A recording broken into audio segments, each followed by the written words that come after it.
నేను Kavya metro news కి స్వాగతం. ముందుగా ముఖ్యాంశాలు.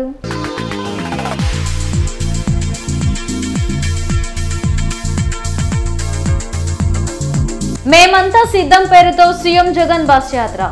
ప్రజలతో సమావేశాలు, బహిరంగ సభలకు ప్రణాళిక రూపొందించాం. ఎమ్మెల్సీ తలసిల రఘురాం వెల్లడి.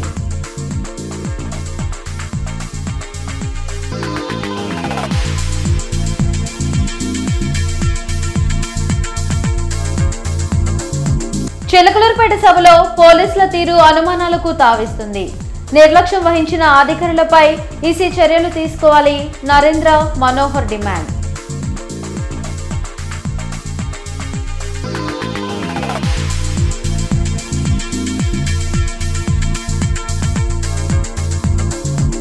ఏపీని వంచిన మోడీకి ఓటు అడిగే హక్కు ఎక్కడిది? ప్రజాగలం సభ అటర్ ఫ్లాప్ అన్న PCC working president Mastan Vali.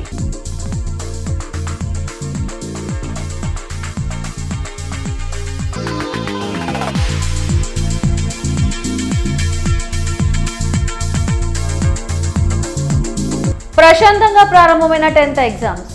147 పరీక్షా కేంద్రాల్లో హాజరైన విద్యార్థులు.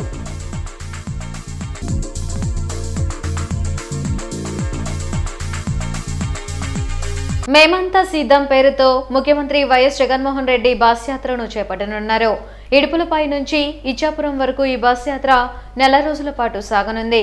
ప్రతి పార్లమెంట్ నియోజకవర్గ పరిధిలో ప్రజలతో ఇంటరాక్షన్, బహిరంగ సభ నిర్వహించేలా ప్రణాళిక రూపొందించినట్లు ఎమ్మెల్సీ తలసిల రఘురాం తెలిపారు. తాడేపల్లిలో ఆయన మీడియాతో మాట్లాడారు. ప్రజలతో సీఎం మమేకమై సలహాలు, సూచనలు స్వీకరిస్తారని చెప్పారు. ఈ నెల 26 లేదా 27 నుంచి ఈ యాత్ర ఉంటుందన్నారు. ఆంధ్రప్రదేశ్ రాష్ట్ర ముఖ్యమంత్రి జగన్మోహన్ రెడ్డి గారు ఎన్నికల ప్రచారానికి శ్రీకారం చుట్టబోతున్నారు. జగన్మోహన్ రెడ్డి గారు మేము సిద్ధం పేరుతో జరిగే బహిరంగ సభల్లో ప్రతి పార్లమెంట్ నియోజకవర్గంలో ఒక బహిరంగ సభ నిర్వహించే విధంగా వైఎస్ఆర్ కాంగ్రెస్ పార్టీ ప్రణాళికను రూపొందించింది. పార్లమెంట్ నియోజకవర్గాల్లో ప్రతి నియోజకవర్గంలో ప్రతిరోజు ఒక బహిరంగ సభ, ఒక పార్లమెంట్ స్థాయిలో ఒక బహిరంగ సభ జరిగే విధంగా ఇప్పటికి ప్రణాళిక రూపొందించుకోవడం జరిగింది. ఈ నెల రోజులు కూడా ఈ సభలు జరిగినన్ని రోజులు జగన్మోహన్ రెడ్డి గారు ఇంటి దగ్గర బయలుదేరిన తర్వాత పూర్తిగా ప్రజల్లోనే మమేకమై ప్రజల్లోనే రోజు అక్కడే రాత్రి బస కూడా అక్కడే ఉంటుంది. పూర్తి స్థాయిలో ఆయనకు ప్రజలకు అందుబాటులో ఉండే విధంగా డేటు అన్ని కూడా, ఎందుకంటే 26, 27 తేదీల్లో ఉంటుంది బహుశా. దానికి సంబంధించిన పూర్తి స్థాయి షెడ్యూల్ మొదటి 4-5 రోజుల షెడ్యూల్ రిలీజ్ చేస్తాం. టీడీపీ, జనసేన, బీజేపీ కూటమి అధికారంలోకి రాగానే వైసీపీ హయాంలో ఆగిన అభివృద్ధి పనులను ప్రారంభిస్తామని టీడీపీ జాతీయ ప్రధాన కార్యదర్శి నారా లోకేష్ తెలిపారు. మంగళగిరిలో టీడీపీ నాయకులు పెమ్మసాని చంద్రశేఖర్ తదితరులతో కలిసి పర్యటించారు. ప్రజలతో సమావేశమై సమస్యలపై ఆరా తీశారు. రాజధాని అమరావతి పనులు మరలా త్వరలోనే ప్రారంభమవుతాయన్నారు. మంగళగిరిలో స్వర్ణకారులకు ప్రత్యేక సెస్ తీసుకురానున్నట్లు తెలిపారు. స్థానికులకే ఉద్యోగాలు కల్పించేలా చర్యలు తీసుకుంటామన్నారు లోకేష్. ఎన్నికల ముందర అమరావతి రాజధాని ఇక్కడి నుంచి వెళ్ళదు అని చెప్పిన వాళ్ళు ఇప్పుడు 3 రాజధానుల పేరుతో కాలయాపన చేస్తాం అందరం. దానివల్ల తీవ్రంగా నష్టపోయింది ఆంధ్రులు. అటు వైజాగ్ అభివృద్ధి చెందలేదు, కర్నూలులోకి ఎటుకేయలేదు, అమరావతిని నాశనం చేశారు. కానీ వాళ్ళు ఈరోజు మనం చూసి ఇంత దారుణంగా ఆంధ్ర రాష్ట్రం ఎలా తయారైందని అడుగుతున్నారు. ఒక మాట చెప్పండి, చాలా చాలా బాధేస్తుంది. అదే గాని అమరావతి కనీసం బాబు గారు మొదలుపెట్టిన అమరావతి పనులు పూర్తి చేస్తుంటే ఈ రోజు మంగళగిరి రూపురేఖలు మారిపోయి లక్షలాది మందికి ఉద్యోగాలు, ఉపాధి కల్పించారు. ఈ రోజు పిల్లల్ని బాగా చదివిస్తే వాళ్ళు ఎక్కడికి వెళ్తున్నారు ఉద్యోగాలకి? హైదరాబాద్, బెంగళూరు, చెన్నై. ఇంకెన్నాళ్ళని మన పిల్లల్ని వేరే రాష్ట్రాలకు పంపిస్తారు? ఒకే రాష్ట్రం, ఒకే రాజధాని, అది అమరావతి. పరిపాలన ఒకే దగ్గర ఉంటుంది. అభివృద్ధి వికేంద్రీకరణ అనేది జరుగుతుంది, దాంట్లో ఎలాంటి సందేహం లేదు. బట్ పరిపాలన సౌలభ్యం కోసం రాజధాని ఒకటే ఉండాలి, అది అమరావతి. సాగిపోయిన పనులన్నీ మళ్ళీ మేము ప్రారంభిస్తాం. జిల్లా వ్యాప్తంగా 10వ తరగతి పరీక్షలు ప్రశాంతంగా ప్రారంభమయ్యాయి. మార్చి 30 వరకు జరిగే ఎగ్జామ్స్ కు విద్యాశాఖ అధికారులు పకడ్బందీ ఏర్పాట్లు చేశారు. జిల్లాలో మొత్తం 147 పరీక్షా కేంద్రాలను ఏర్పాటు చేసి విద్యార్థులకు ఎలాంటి అసౌకర్యం కలగకుండా మౌలిక సదుపాయాలు కల్పించారు. ఉదయం 9:30 నుంచి మధ్యాహ్నం 12:45 వరకు పరీక్షలు జరగనున్నాయి. ప్రతి విద్యార్థిని చెక్ చేసిన తర్వాతనే ఎగ్జామ్ సెంటర్లోకి అనుమతించారు.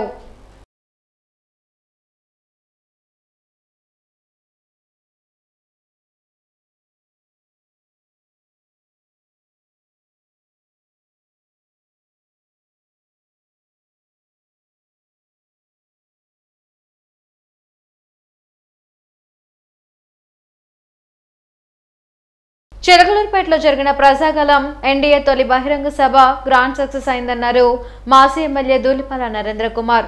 మంగళగిరిలోని టీడీపీ కేంద్ర కార్యాలయంలో ఆయన మీడియాతో మాట్లాడారు. దేశ ప్రధాని పాల్గొన్న సభలో భద్రతా వైఫల్యం, ప్రభుత్వ నిర్లక్ష్యం స్పష్టంగా కనపడిందన్నారు. విధి నిర్వహణలో నిర్లక్ష్యంగా వ్యవహరించిన ఉన్నతాధికారులపై చీఫ్ ఎలక్షన్ కమిషన్ చర్యలు తీసుకోవాలని కోరారు. 5 ఏళ్ల జగన్ పాలనలో రాష్ట్రాభివృద్ధి ఆగిపోయిందని, అవినీతి, దోపిడీలో అధికార పార్టీ నేతలు పోటీ పడ్డారని సభ ద్వారా ప్రధాని స్పష్టం చేశారని తెలిపారు. చిలకలూరుపేట బొప్పూడిలో బీజేపీ, తెలుగుదేశం, జనసేన తొలి ఎన్డీఏ సభ, ప్రధానమంత్రి మోడీ గారు పాల్గొన్న సభ నభూతో నభవిష్యత్ అన్నట్లుగా జరిగింది. పెద్ద ఎత్తున 3 పార్టీలకు సంబంధించిన కార్యకర్తలు, అభిమానులు, శ్రేయోభిలాషులు అందరూ కూడా పాల్గొని ఈ సభను విజయవంతం చేయడం జరిగిందని చెప్పి స్పష్టం చేస్తా ఉన్నా. ప్రధానమంత్రి గారు వివిధ అంశాలు స్పష్టం చేయడం జరిగిందని చెప్పి నేను తెలియజేస్తా ఉన్నా. అలాగే జగన్మోహన్ రెడ్డి పాలన గురించి కూడా కీలకమైన వ్యాఖ్యలు కూడా ప్రధానమంత్రి గారు చేశారు. ఈ 5 ఏళ్లలో ఆంధ్రప్రదేశ్లో అభివృద్ధి ఆగిపోయిందని చెప్పి స్పష్టం చేశారు. కుంటుపడిందనేది చెప్పడం జరిగింది. అలాగే అవినీతి, దోపిడీలో ఈ ప్రభుత్వంలో ఒకరికొకరు పోటీ పడతా ఉన్నారని కూడా చెప్పడం జరిగింది. ఆయన ఒకటి స్పష్టం చేశారు, ఆంధ్రప్రదేశ్ ప్రజల కష్టాలు నాకు తెలుసు అని చెప్పి చెప్పడం జరిగింది. ప్రధానమంత్రి లాంటి వ్యక్తి ఆ సభలో పాల్గొన్నప్పుడు దాని రక్షణ బాధ్యత ఎవరిది? రాష్ట్ర పోలీసు యంత్రాంగాన్ని కదా. నేను అడుగుతా ఉంది ఒకటే, ప్రధానమంత్రి పాల్గొన్న సభలో క్రౌడ్ మేనేజ్మెంట్ బాధ్యత ఎవరిది? ఎందుకంటే ఒక ప్రధానమంత్రి పాల్గొన్న సభలో మరి మేము సీఈసీని కూడా విజ్ఞప్తి చేస్తా ఉన్నాం, దీని మీద ఒక స్పష్టమైన విచారణ చేయాల్సిన అవసరం ఉంది. చిలకలూరుపేట ప్రజాగలం బహిరంగ సభలో పోలీసులు వ్యవహరించిన తీరు పలు అనుమానాలకు తావేస్తుందని అన్నారు జనసేన పీఎస్సీ చైర్మన్ నాదెండ్ల మనోహర్. మంగళగిరిలోని జనసేన పార్టీ కేంద్ర కార్యాలయంలో ఆయన మీడియాతో మాట్లాడారు. ప్రధాని సభకు జిల్లా అధికారులు బ్లాంక్ పాస్లు ఎలా ఇస్తారని ప్రశ్నించారు. 3 పార్టీల కలయిక ప్రజలకు మేలు చేస్తుందన్న మనోహర్ త్వరలోనే పవన్ కళ్యాణ్ ఎన్నికల ప్రచారం ప్రారంభిస్తారన్నారు. చిలకలూరుపేట దగ్గర భారత ప్రధాని నరేంద్ర మోడీ గారు, మాజీ ముఖ్యమంత్రి పెద్దలు చంద్రబాబు నాయుడు గారు, మా పార్టీ అధ్యక్షులు పవన్ కళ్యాణ్ గారు కలిసి నిర్వహించిన మొట్టమొదటి సభ విజయవంతం అయినందుకు ఎంతోమంది కృషి చేశారు. నిన్న మీరు చూసిన సభలో చాలా వరకు కొన్ని ఇబ్బందులు దేని వలన కలిగిందని మేము కూడా రాత్రి నుంచి విశ్లేషించుకుంటే ఇది కేవలం పోలీసుల వైఫల్యం, అందులో ఏమాత్రం డౌట్ లేదు. మేము అనేక సందర్భాల్లో అక్కడ స్థానికంగా ఉన్న సెక్యూరిటీ మెజర్స్ పైన, మా కోఆర్డినేషన్లో జరుగుతున్న కొన్ని అంశాలపైన మా నాయకులు అక్కడున్న పోలీసు అధికారుల దృష్టికి తీసుకెళ్ళినా కూడా అసలు ఊహించని విధంగా వాళ్ళు ప్రవర్తించుకుంటూ వెళ్ళారు. అసలు నేను మొట్టమొదటిసారి చూస్తున్నాను, ప్రధానమంత్రి గారి సభకి పాసులు బ్లాంక్గా ఇచ్చారు, పేర్లు లేవు, ఫోటోలు లేవు. అసలు జిల్లా కలెక్టరు, ఒక జిల్లా ఎస్పీ ఏ విధంగా అట్లా సంతకాలు చేసి పాసులు ఇచ్చారనేది ఈరోజు జనసేన పార్టీ నుంచి మేము ప్రశ్నిస్తున్నాం. ఆంధ్రప్రదేశ్ రాష్ట్రాన్ని అన్ని విధాలా వంచిన ప్రధాని మోడీ ప్రజాగలం సభలో బీజేపీకి ఓటు వేసి కేంద్రంలో 3వ సారి గెలిపించాలని అడగడం సిగ్గుచేటన్నారు PCC working president Mastan Vali. CBI, ED, ఐటీని అడ్డుపెట్టుకుని ఎలక్టరల్ బాండ్స్ రూపంలో బీజేపీ అతిపెద్ద స్కామ్కు పాల్పడిందని ఆరోపించారు PCC working president Mastan Vali. జిల్లా కాంగ్రెస్ పార్టీ కార్యాలయంలో ఈశ్వర్రావు, ఉస్మాన్, ఇతర నాయకులతో కలిసి ఆయన మీడియాతో మాట్లాడారు. చిలకలూరుపేటలో జరిగిన ప్రజాగలం సభ అటర్ ఫ్లాప్ అన్నారు. రాష్ట్రానికి ఏమీ చేయని బీజేపీకి మద్దతు ఇచ్చిన టీడీపీ, జనసేనలకు ప్రజలు ఎందుకు ఓటు వేయాలని ప్రశ్నించారు. వైసీపీ, కాంగ్రెస్ పార్టీ 2 ఒకటే అని ప్రధాని మోడీ మాట్లాడడం హాస్యాస్పదంగా ఉందన్నారు. జగన్పై షర్మిల పోరాడుతుందని అదే సభలో చంద్రబాబు మాట్లాడిన విషయం ప్రజలు విన్నారని చెప్పారు.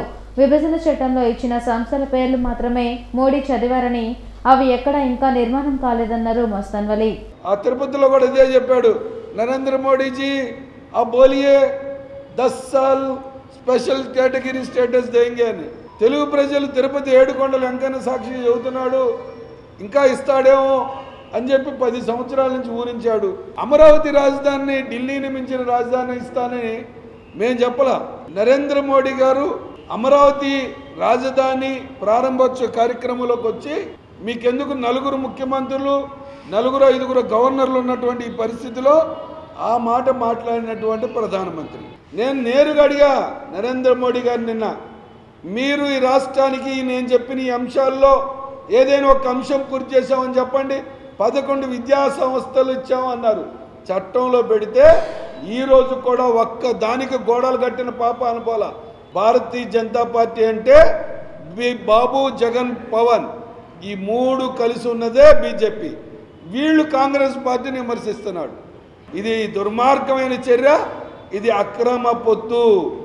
ఈ పొత్తు ప్రజలకి విఘాతం, ప్రజలు నష్టపోతా ఉన్నారు. 14 నెలల కఠోర ఉపవాస దీక్షలను జైన్ సాధ్వీలు విరమించారు. అరెండల్పేటలోని జైన్ మందిరంలో నిర్వహించిన కార్యక్రమంలో దాదాపు 70 మంది సాధ్వీలు దీక్ష విరమణ చేశారు. ఈ కార్యక్రమంలో మంత్రి విడుదల రజని, ప్రభుత్వ విప్ అప్పిరెడ్డితో పాటు స్థానిక కార్పొరేటర్లు, ఇతర నాయకులు, జైన్లు పాల్గొని ప్రత్యేక పూజలు చేశారు. కులమతాలకు అతీతంగా ప్రతి ఒక్కరూ సంతోషంగా ఉండాలని మంత్రి రజని, ప్రభుత్వ విప్ అప్పిరెడ్డి ఆకాంక్షించారు. పవిత్రమైనటువంటి దీక్షను విరమించే కార్యక్రమంలో భాగంగా మీ అందరిలో కూడా మమ్మల్ని అందరినీ కూడా కుటుంబ సభ్యులను భావించి ఎప్పుడు కూడా మేమందరం కూడా మీలో మీ కుటుంబ సభ్యులాగా ఉండాలనే ఆలోచన భావంతోనే ముందుకు సాగే వ్యక్తులు తప్పనిసరిగా మీకు తోడుగా నీడగా ఉండే కార్యక్రమాన్ని తీసుకుంటాం.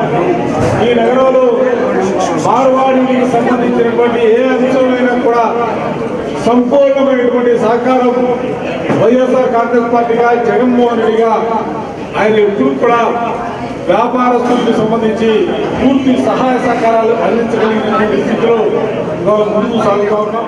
सब लोग आपसे मिलने के लिए आए हैं.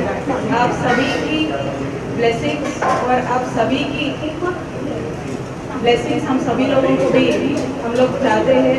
और आपको मालूम है कि मैं यहाँ पे हमारे गुंटूर वेस्ट से आने वाले इलेक्शन में वाईएसआर कांग्रेस पार्टी की तरफ से मैं कंटेस्ट कर रही हूँ. तो आप सभी की मदद में पूछने के लिए यहाँ पे आई हूँ. आप सभी को मिलना मुझे बहुत बहुत खुशी लगती है.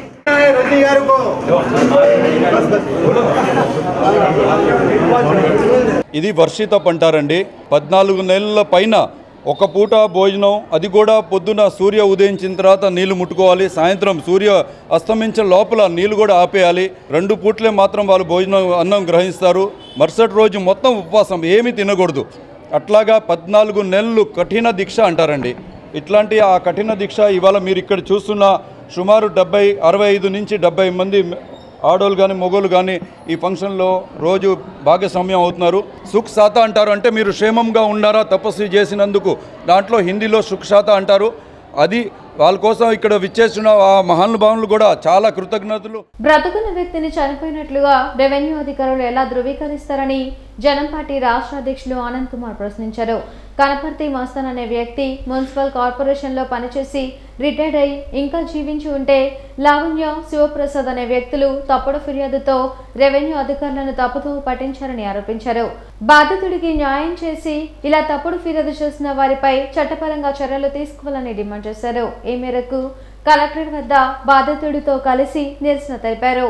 బతికున్న మనిషిని చంపేసినటువంటి భయంకరమైనటువంటి ఒక దళితుడిని కుల వివక్షతకు గురి చేసి బతికున్న మనిషిని చంపేశారు. ఈయన పేరు కనపర్తి మస్తాను. మున్సిపాలిటీ, గుంటూరు మున్సిపాలిటీలో ఉద్యోగిగా పనిచేసి రిటైర్డ్ అయినటువంటి 80 సంవత్సరాల సీనియర్ సిటిజన్. వాళ్ళెవరో సజ్జా లావణ్య, దామా శివప్రసాదులంట. వాళ్ళు Guntur municipality deputy mayor Diamond Babu అనుచరులంట. ఈ మస్తాన్ అనే ఆయన చచ్చిపోయాడు. వాళ్ళ కొడుకులు అతన్ని ఆనందపేట సమాధుల దొడ్డిలో క్రైస్తవ సాంప్రదాయం ప్రకారం సమాధి చేసేశారు. కాబట్టి ఇతను దళితుడు కాదు, క్రైస్తవుడు అని చెప్పేసి వాళ్ళు కలెక్టర్కి, డిస్టిక్ లెవెల్ స్క్రూటినీ కమిటీకి ఒక ఫిర్యాదు చేశారు, తప్పుడు ఫిర్యాదు. బతికున్న మనిషిని చంపేశారు. ఆ మనిషి ఈరోజు బతికొచ్చాడు. కాబట్టి దయచేసి రెవెన్యూ అధికారులు కానీ పోలీస్ అధికారులకు కానీ మా జనం పార్టీ తరఫున మేము రిక్వెస్ట్ చేస్తుంది ఏంటంటే, ఎవరైతే కనపర్తి మస్తాన్ చచ్చిపోయాడని చెప్పి ఆరోపణ చేశారో సదరు సజ్జా లావణ్య మరి దామా శివప్రసాద్లపై తక్షణమే సివిల్ క్రిమినల్ చర్యలు తీసుకొని SC/ST అట్రాసిటీ యాక్ట్ కింద మా ముద్దాయిలు అరెస్ట్ చేయాలని చెప్పేసి కనపర్తి మస్తాన్ గారే స్వయంగా డిమాండ్ చేస్తూ ఉన్నాడు. వార్తలు ముగించే ముందు ముఖ్యాంశాలు మరోసారి.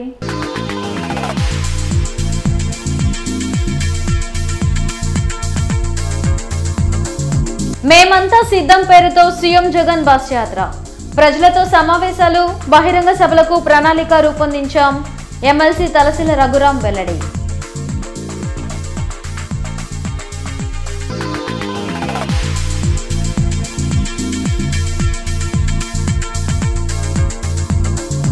చిలకలూరుపేట సభలో పోలీసుల తీరు అనుమానాలకు తావిస్తుంది. నిర్లక్ష్యం వహించిన అధికారులపై ఈసీ చర్యలు తీసుకోవాలి. నరేంద్ర మనోహర్ డిమాండ్.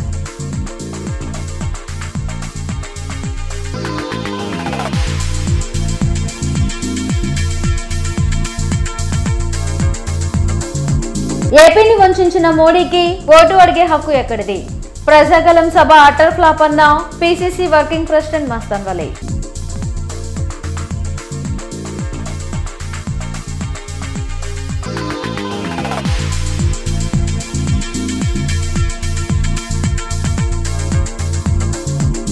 ప్రశాంతంగా ప్రారంభమైన 10th ఎగ్జామ్స్, 147 పరీక్షా కేంద్రాల్లో హాజరైన విద్యార్థులు.